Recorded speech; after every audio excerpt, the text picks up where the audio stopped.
10 మంది రాజ్యసభ సభ్యుల్లో 7గురు ఆమ్ ఆద్మీ పార్టీ వీడి భారతీయ జనతా పార్టీలో చేరడంతో ఆగ్రహంతో ఉన్నటువంటి కేజ్రీవాల్ విమర్శల పర్వం అందుకున్నారు. అదే సందర్భంలో రకరకాలైనటువంటి యాక్టివిటీని చేస్తున్నారు. ఇదిగో ప్రజాస్వామ్యాన్ని కూనీ చేస్తోంది, అరాచకం చేస్తోంది అంటూ వెళ్తున్నారు. మమతా బెనర్జీ గెలవాలని కూడా కోరుకుంటున్నారు. బీజేపీకి ప్రత్యామ్నాయం రావాలని కోరుకుంటున్నారు. ఇదంతా ఒక ఎత్తు.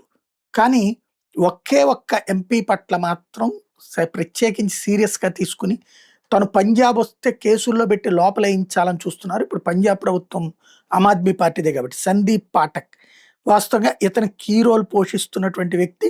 అయితే పంజాబ్ పోలీసులు ఇతని మీద 2 నాన్ బెయిలబుల్ కేసులు పెట్టారు. ఎఫ్ఐఆర్ పెట్టారు.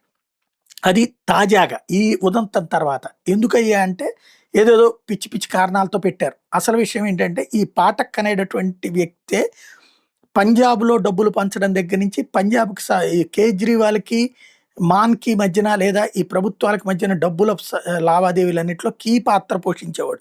అతను అవి బయట పెడతన్నాడు అన్నటువంటి విషయం తెలిసిందట ఆధారాలతో.